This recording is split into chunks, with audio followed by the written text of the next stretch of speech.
तो चलिए फिर शुरू करते हैं एसिड बेस चैप्टर का आखिरी लेक्चर यानी कि 10वां लेक्चर। क्वेश्चन नंबर 9 से स्टार्ट करते हैं। पहले सवाल को ध्यान से पढ़ लेते हैं कि इसमें लिखा क्या हुआ है। 5 solutions A, B, C, D and E when tested with universal indicator showed the pH 4, 1, 11, 7, 9। हमें क्या है ना कि ये 5 सॉल्यूशन दे रखे हैं और पांचों के pH भी आगे दिए हुए हैं। विच सॉल्यूशन इज़ न्यूट्रल, इनमें से कौन सा न्यूट्रल है, कौन सा एल्कलाइन है, कौन सा एसिडिक है, कौन सा वीकली एसिडिक है, ये सब चीज़ें हमें बतानी है। और बाद में क्या करना है, arrange the pH in the increasing order of H+ ion concentration. उसके बाद पीएच को H+ आयन की कंसनट्रेशन में इंक्रीजिंग ऑर्डर में लिखना भी है। तो करते हैं, चलिए एक टेबल की फॉर्म में इसको लिख देते हैं। तो अभी हमने इस तरह से सारे जो सॉल्यूशंस थे उनको लिख दिया है और उनके नीचे उनके पीएच लिख दिए हैं। अब अगर हम ये बताना चाहते हैं कि इनमें से कौन सा न्यूट्रल है, कौन सा स्ट्रांगली एल्कलाइन है, कौन सा स्ट्रांगली एसिडिक है, ये सब बताने के लिए हमें पीएच स्केल की जो नॉलेज है वो पूरी तरह से होनी चाहिए। पीएच स्केल आप देख लीजिए एक बार। तो ये पीएच स्केल होता है। इसमें अगर हम ध्यान से देखें तो जहाँ पर 7 नंबर होता है वहाँ पे न्यूट्रल वैल्यू होती है।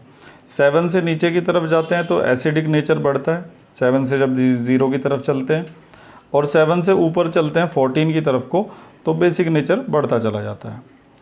7 से नीचे जाएंगे तो H+ आयन की कंसनट्रेशन इंक्रीज़ होगी, 7 से ऊपर जाएंगे तो H+ आयन की कंसनट्रेशन क्या होगी, डिक्रीज़ होगी। और ये जो ब्लू वाला शेड आप देख रहे हैं ये H+ आयन की जो कंसनट्रेशन है उसको रिप्रेजेंट करता है। तो इस बेस पर हम इजीली आंसर दे सकते हैं कि ये जो दे रखे हैं हमें, तो मैं यहाँ पर ना नंबर लाइन की तरह से एक बार उसको बना देता हूँ। जहाँ पे 7 होता है नंबर वहाँ पे न्यूट्रल होता है। 7 से जब 0 की तरफ चलते हैं तो एसिडिक जो नेचर है वो बढ़ता है, और 7 से ऊपर की तरफ जब चलते हैं तो बेसिक नेचर बढ़ता है। तो सबसे पहला सवाल हमसे पूछा गया कि न्यूट्रल कौन सा है। तो न्यूट्रल तो वही होगा जिसका pH 7 है। तो 7 किसका pH है, D का। तो इसका मतलब न्यूट्रल होगा D वाला। फर्स्ट पार्ट का आंसर में न्यूट्रल के लिए किसको लिख दिया जाएगा, D को। सेकंड में क्या पूछा गया है, स्ट्रांगली एल्कलाइन। एल्कलाइन का मतलब क्या होता है, बेसिक। स्ट्रांगली बेसिक, तो 7 से ऊपर बेस होते हैं। जितना ज़्यादा आगे बढ़ते जाएंगे उतना ही ज़्यादा बेसिक कैरेक्टर क्या होगा, बढ़ता चला जाएगा। अब यहाँ पर 7 से ऊपर वाले देखो, एक तो ये है 11 और एक है 9। 9 वाला यहाँ पर होगा कहीं और 11 वाला इससे आगे होगा, और जितना आगे बढ़ेंगे उतना ही बेसिक कैरेक्टर बढ़ता चला जाएगा। यानी कि ये वीक बेस होगा और ये वाला क्या होगा, स्ट्रॉन्ग बेस होगा, जिसका नंबर क्या है 11। जिसका pH 11 है वो एक स्ट्रॉन्ग बेस होगा। तो हमसे पूछा कि स्ट्रॉन्गली एल्कलाइन यानी कि स्ट्रॉन्गली बेसिक कौन सा है, तो 11 नंबर वाला होगा। तो हमने लिख दिया कि स्ट्रॉन्गली एल्कलाइन 11 नंबर वाला यानी कि C हो जाएगा। थर्ड में लिखना है स्ट्रॉन्गली एसिडिक।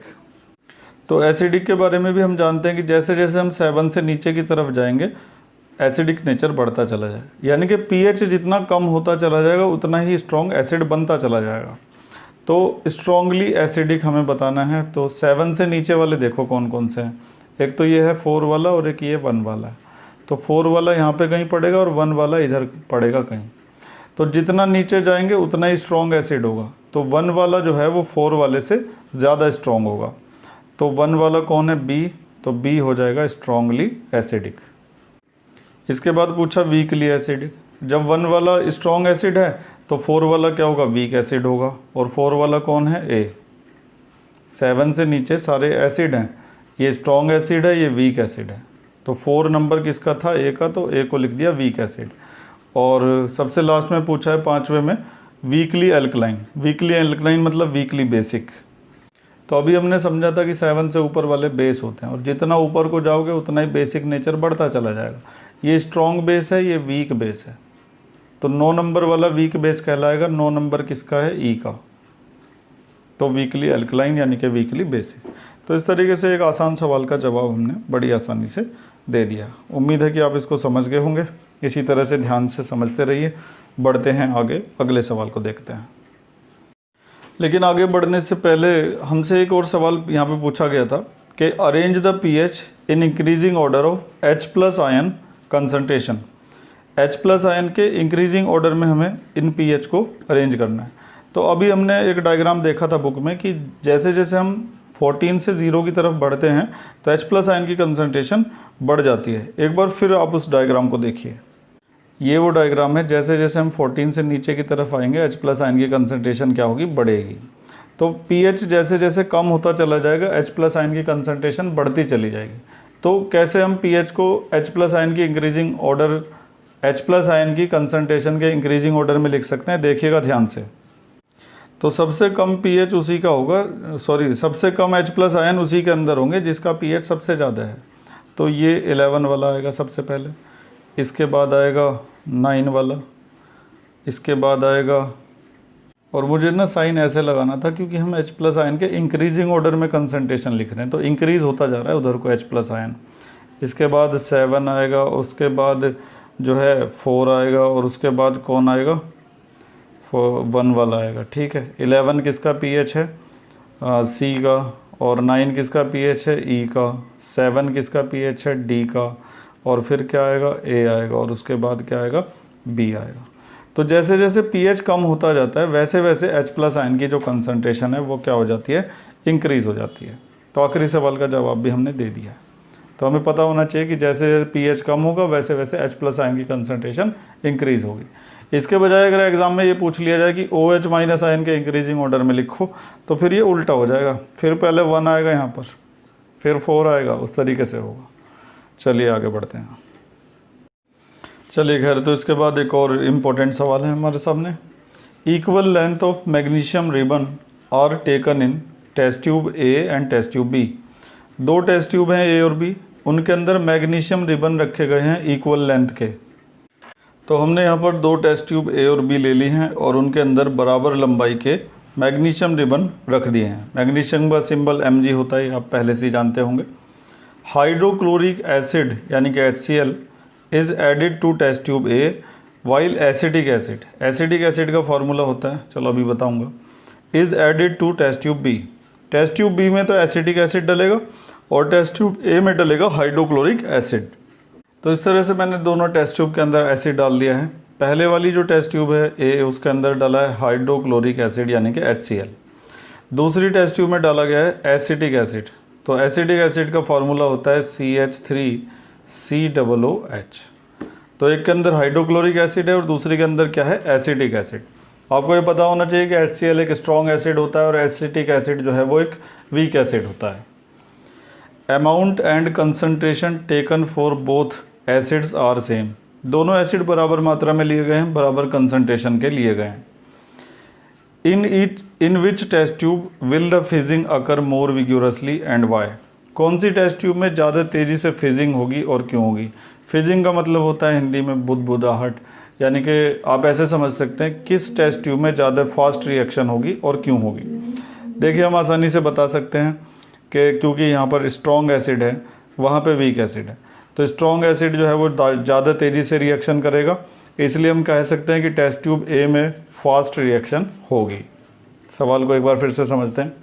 हमारे पास 2 टेस्ट ट्यूब हैं ए और बी, दोनों में बराबर लंबाई के मैग्नीशियम रिबन रखे गए हैं। टेस्ट ट्यूब ए में डाला गया hydrochloric acid, test tube B में डाला गया एसिटिक एसिड। कौन सी टेस्ट ट्यूब में ज़्यादा तेज़ी से फिजिंग होगी। तो हम जानते हैं कि HCl एक स्ट्रॉन्ग एसिड होता है, वो एक वीक एसिड होता है, इसीलिए टेस्ट ट्यूब ए में ही ज़्यादा तेज़ी से फिजिंग होगी। पहले हम यहाँ पर होने वाली रिएक्शन लिखते हैं। हम अच्छी तरह से जानते हैं कि जब भी कोई एसिड मेटल के साथ रिएक्शन करता है तो एक गैस तो ज़रूर निकलती है, उस गैस का नाम क्या होता है, हाइड्रोजन। अब हाइड्रोजन को हटा दिया जाए तो बचेगा Mg और Cl। Mg और Cl मिलकर जो सॉल्ट बनाएंगे वो क्या होगा, MgCl2। बैलेंस करने की बारी आती है रिएक्शन को। 2 क्लोरीन है, 2 हाइड्रोजन है, तो 1 2 हम यहाँ पे लगा दें। ये तो हो गई रिएक्शन। दूसरा है एसिटिक एसिड की रिएक्शन मैग्नीशियम के साथ जब होगी, तो एसिटिक एसिड जो है वो भी क्या है, एक एसिड है, उसकी मेटल के साथ रिएक्शन करेंगे तो फिर से हाइड्रोजन गैस तो निकलेगी ही निकलेगी। अब यहाँ पर बचे, हाइड्रोजन को अगर हटा दिया जाए तो बचेगा CH3COO। तो उसको लिखो पहले, CH3COO और Mg बचेगा। Mg की वैलेंसी 2 होती है तो वो इस पे जाके इस तरह से लग जाएगी, तो ये सॉल्ट बनेगा। इसका ज़रा फार्मूला याद रखिएगा क्योंकि ये अजीब सा है और पहली बार आपके सामने आया है। इसको भी देख लेते हैं कि ये बैलेंस है कि नहीं है। यहाँ पे 2 लगाना पड़ेगा इसके लिए। बैलेंस हो चुकी है। तो रिएक्शन तो हमने लिख दी, लेकिन यहाँ पे रिएक्शन लिखना इतना ज़रूरी नहीं है, जो पूछा गया उसका जवाब दीजिए। जब आपसे ये पूछा गया है कि कौन सी टेस्ट ट्यूब में ज़्यादा फास्ट रिएक्शन होगी, तो ए में होगी, क्योंकि ए में जो एसिड इस्तेमाल किया गया है वो एक स्ट्रॉन्ग एसिड है, तो उसको मैं यहाँ पे लिख देता हूँ। तो हमने यहाँ पे लिख दिया कि fizzing occur more vigorous in test tube A because HCl is a strong acid as compare to acidic acid. Acidic acid के कंपैरिजन में HCl एक स्ट्रॉन्ग एसिड है, इसीलिए टेस्ट ट्यूब ए के अंदर ज़्यादा तेज़ी से फिजिंग होगी। यहाँ पर ये लिखना इम्पॉर्टेंट है, ये ज़रूर लिख दीजिएगा। ऊपर वाली रिएक्शन केवल आपको समझाने के लिए बताई गई है, उनको लिखना यहाँ पे ज़रूरी नहीं है। रिएक्शन तो क्योंकि वहाँ पे कहा तो है नहीं कि रिएक्शन लिखो, तो ये चीज़ ज़रूर लिख दीजिएगा। चलिए खैर, तो एक आसान सवाल था, समझ में आ गया होगा आपकी। बढ़ते हैं आगे। तो इसके बाद एक आसान सवाल पूछा गया कि fresh milk has pH 6। Fresh milk जो होता है उसका pH 6 होता है, तो फिर से हम वो pH स्केल यहाँ पे बना देते हैं। 7 पर न्यूट्रल होता है, और 7 से नीचे जाते हैं तो एसिडिक कैरेक्टर बढ़ता है, 7 से ऊपर को जाते हैं तो बेसिक कैरेक्टर बढ़ता है। इधर एसिडिक हो जाएगा और उधर क्या हो जाएगा, बेसिक। सबसे एंड में 0 होता है और उधर सबसे एंड में क्या होता है, 14। तो फ्रेश मिल्क का pH जो है वो 6 होता है, मतलब हल्का सा एसिडिक होता है fresh milk. How do you think pH will change as it turn to curd. अब देखो, दही के बारे में तुम अच्छी तरह जानते हो, दही होती है खट्टी। कुछ लोग कहेंगे नहीं, दही तो मीठी भी होती है, लेकिन कुल मिला के दूध से तो खट्टी होती है ना दही। तो दही खट्टी होती है, और खट्टे का मतलब क्या होता है, एसिड होता है। तो अगर दूध का दही बन रहा है तो जाहिर सी बात है कि pH उसका और डिक्रीज़ हो गया होगा। हो सकता है कि वो 6 से 5 हो गया होगा, और खट्टी दही बन रही होगी तो हो सकता है कि 5 से 4 हो गया। तो अगर मिल्क का कर्ड बन रहा है तो इसका मतलब pH जो है वो क्या हो रहा होगा, डिक्रीज़ हो रहा होगा, क्योंकि दही में तो और ज़्यादा एसिडिक कैरेक्टर आ जाता है ना, क्योंकि वो खट्टी होती है मिल्क के कंपैरिजन में। तो हम कह सकते हैं कि अगर मिल्क से कर्ड बन रही है तो pH क्या हो रहा होगा, डिक्रीज़ हो रहा होगा। तो हम इसको लिख देते हैं यहाँ पे। और ये इतना आसान सवाल जो है बोर्ड के पेपर में 4 बार पूछा गया था, क्योंकि ये डेली लाइफ का एक एग्जाम्पल है। तो हमने यहाँ पे लिख दिया कि pH will decrease from 6 because during curd formation lactic acid is produced which make it acidic. तो जब कर्ड फॉर्मेशन होगी, दूध से जब दही बनेगी, तो pH क्या हो जाएगा, डिक्रीज़ हो जाएगा। ये वर्ड इंपॉर्टेंट है यहाँ पर, और कुछ लिखो चाहे ना लिखो। और दही बनते समय कौन सा एसिड बनने लगता है, लैक्टिक एसिड बनने लगता है, इसीलिए ऐसा होता है। तो आसान सवाल था, उम्मीद है कि आप समझ गए होंगे। आगे बढ़ते हैं। इसके बाद आता है क्वेश्चन नंबर 14। वैसे तो 11 के बाद जो है 12 और 13 आने थे, लेकिन यहाँ पे कम जगह की वजह से मैं सीधे 14 पे पहुँच गया हूँ। 13 को अगले पेज पर देखेंगे। कहा गया कि what is neutralization reaction, give 2 example. Neutralization reaction क्या होती है, अच्छी तरह से तुम जानते हो। जब एक एसिड बेस के साथ रिएक्शन करके सॉल्ट और वाटर बनाता है तो उस रिएक्शन को न्यूट्रलाइजेशन रिएक्शन कहते हैं। और उसे न्यूट्रलाइजेशन इसलिए कहते हैं क्योंकि एसिड और बेस एक दूसरे के इफेक्ट को क्या कर देते हैं, नलीफाई कर देते हैं, न्यूट्रलाइज कर देते हैं, इसीलिए उस रिएक्शन का नाम न्यूट्रलाइजेशन रिएक्शन होता है। हमने कहाँ पर पढ़ी थी इस चैप्टर में, एक बार देख लेते हैं। तो यहाँ पर हमने पढ़ा था कि एसिड और बेस एक दूसरे के साथ रिएक्शन करते हैं तो क्या होता है। तो एसिड बेस एक दूसरे के साथ रिएक्शन करेंगे तो सॉल्ट और वाटर बनेगा, और इस रिएक्शन को क्या कहा जाता है, न्यूट्रलाइजेशन रिएक्शन कहा जाता है, क्योंकि वो एक दूसरे के इफेक्ट को ख़त्म कर देते हैं। तो हमने यहाँ पर लिख दिया है कि the reaction between an acid and base to form salt and water is called neutralization reaction. इसके बाद बोला कि 2 एग्जाम्पल दो। तो एक तो वही फेमस एग्जाम्पल है हमारे पास, उसको देते हैं पहले, कि HCl एक एसिड हो जाएगा और बेस हो जाएगा NaOH। तो इनके मिलने से जो सॉल्ट बनेगा वो होगा NaCl, और H, 2 H बचे और एक O बचा, तो मिलकर क्या बना देंगे, H2O। तो acid plus base give salt and water. तो एक एग्जाम्पल तो हमने ये दे दिया, ये पुराना एग्जाम्पल है, 8वीं क्लास से पढ़ते आ रहे हो तुम। एक दूसरा एग्जाम्पल देते हैं। इस बार एसिड ले लेते हैं HNO3, और बेस भी दूसरा ले लेते हैं KOH। अब हमें ये पता है कि एसिड और बेस रिएक्शन करेंगे तो वाटर तो बनेगा ही बनेगा, और साथ में बनेगा सॉल्ट। तो देखो H, 2 H और एक ऑक्सीजन हटाने के बाद यहाँ पर K बचेगा और यहाँ बचेगा NO3, तो सॉल्ट हो जाएगा KNO3। तो ये एक नई रिएक्शन भी हमने यहाँ पे देख ली है। तो HO और H से तो H2O बन गया और KNO3 जो है वो तुम्हारा क्या हो गया, सॉल्ट हो गया। तो न्यूट्रलाइजेशन के 2 अच्छे एग्जाम्पल हमने यहाँ पे देख लिए हैं। आगे बढ़ते हैं, बचे हुए सवालों को निपटाते हैं। तो क्वेश्चन नंबर 12 में पूछा गया है कि a milkman add a very small amount of baking soda to the fresh milk. एक मिल्कमैन क्या करता है कि फ्रेश मिल्क में थोड़ा सा बेकिंग सोडा मिला देता है। तो पहले सवाल है कि why does he shift the pH of the fresh milk from 6 to slightly alkaline. Baking soda जो होता है उसका नेचर बेसिक होता है, जब आप मिल्क में उसको मिलाएंगे तो मिल्क का जो pH है वो पहले से बढ़ जाएगा।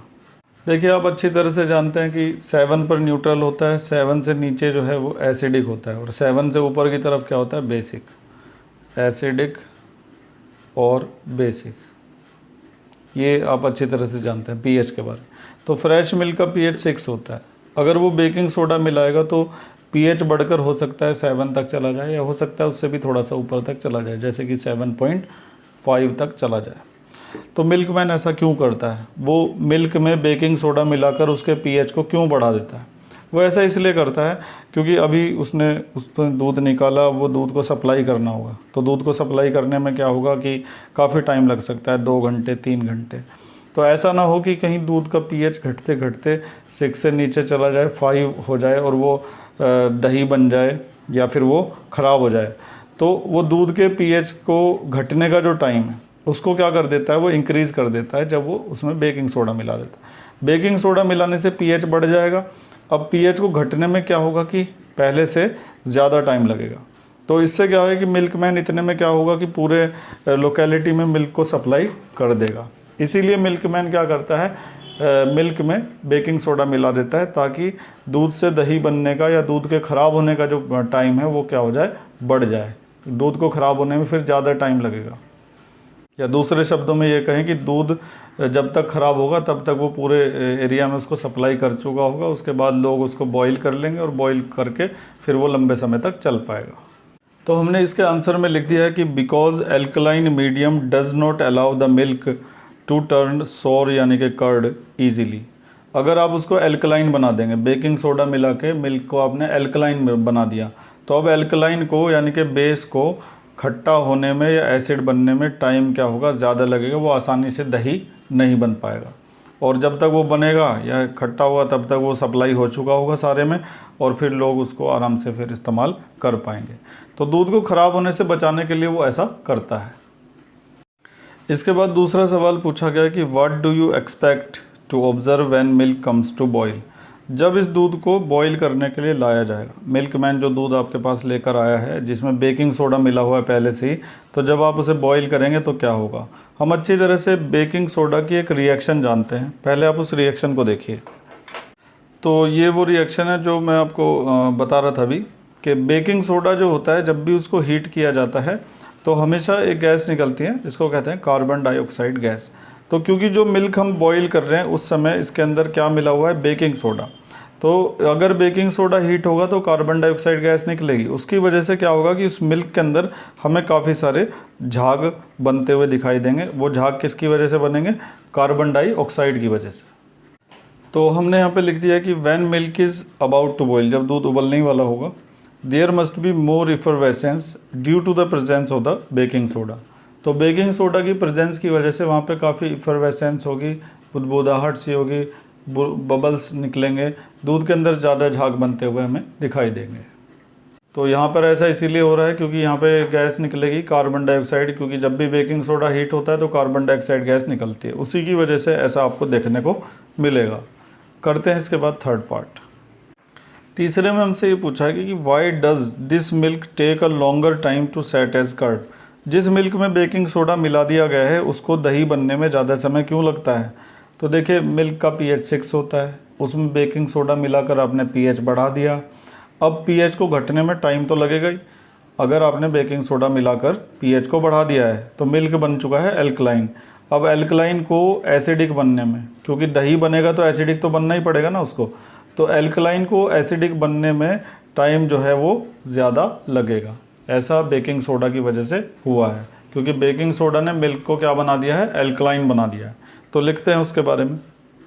तो हमने लिख दिया है कि the presence of alkali, alkali यानी कि बेस, क्योंकि बेकिंग सोडा मिला है तो इसका मतलब हमने उसके अंदर बेस मिला दिया है। The presence of alkali does not allow this milk to become acidic easily. तो एल्कली के प्रेजेंट होने की वजह से वो जो मिल्क है वो दही बन नहीं पाएगा आसानी से, इसीलिए उस मिल्क को दूध से दही बनने में क्या होगा, ज़्यादा टाइम लगेगा। हैंस के बाद आप यहाँ से लिख दीजिएगा this milk take a longer time to set as curd. तो ये सारे सवाल मतलब इसके जितने भी पार्ट्स थे करीब करीब एक जैसे ही थे कि मिल्क का पीएच प्योर मिल्क का 6 होता है, बेकिंग सोडा मिलाकर उसको बढ़ा दिया जाता है, फिर दही बनने में ज़्यादा टाइम लगेगा, मिल्कमैन उसको आराम से सप्लाई भी कर लेगा। और क्योंकि उसके अंदर बेकिंग सोडा मिला हुआ है तो जब उसको हीट करेंगे तो कार्बन डाइऑक्साइड गैस निकलेगी, जिसकी वजह से उसके अंदर ज़्यादा झाग प्रोड्यूस होंगे। तो ये सवाल नंबर 12 था। बढ़ते हैं अगले सवाल की ओर। और ये सवाल भी बोर्ड के पेपर में 2 बार आ चुका है, मैं यहाँ पे लिख देता हूँ। 2011 और 12 में ये सवाल आ चुका है। चलिए आगे बढ़ते हैं। Question number 13, plaster of Paris should be stored in moisture proof container, explain why. Plaster of Paris को मॉइस्चर प्रूफ कंटेनर में क्यों रखते हैं? क्योंकि प्लास्टर ऑफ पेरिस वाटर से रिएक्शन करके जिप्सम बना देता है। अगर उसको ज़रा सा भी मॉइस्चर मिल गया प्लास्टर ऑफ पेरिस को तो वो किस में कन्वर्ट हो जाएगा, जिप्सम में। जिप्सम एक हार्ड सब्सटेंस होता है, इसीलिए प्लास्टर ऑफ पेरिस को मॉइस्चर प्रूफ कंटेनर में रखा जाता है। तो इसकी रिएक्शन हमारी बुक में यहाँ पे दे रखी है कि ये प्लास्टर ऑफ पेरिस है, जब इसको वाटर मिल जाएगा तो ये किस में कन्वर्ट हो जाएगा, जिप्सम में। और जिप्सम एक हार्ड सब्सटेंस होता है, हार्ड सॉलिड मास होता है, इसी की वजह से प्लास्टर ऑफ पेरिस को मॉइस्ट प्रूफ कंटेनर में रखते हैं ताकि उसे वाटर ना मिल पाए और वो जिप्सम में कन्वर्ट ना हो पाए। तो हमने यहाँ पर लिखा कि plaster of Paris when comes in contact with water it set into hard solid mass called gypsum. तो प्लास्टर ऑफ पेरिस वाटर के कांटेक्ट में आते ही हार्ड सॉलिड मास बन जाएगा और जिसे हम क्या कहते हैं, जिप्सम कहते हैं। तो वो हार्ड ना बन पाए, इसी की वजह से मॉइस्ट प्रूफ कंटेनर में रखते हैं। पहले एक रिएक्शन लिख देते हैं बीच में। प्लास्टर ऑफ पेरिस का फार्मूला लिखेंगे CaSO4 डॉट हाफ H2O, और जैसे ही इसको वाटर मिलेगा 1.5 H2O तो ये बन जाएगा जिप्सम, CaSO4 डॉट 2 H2O। तो हमने लिख दिया कि टू प्रिवेंट दिस, इसको रोकने के लिए, मतलब उसको सॉलिड बनने से रोकने के लिए, POP must be stored in moisture proof container. चलिए बढ़ते हैं आगे, आखिरी सवाल देखते हैं एक्सरसाइज का।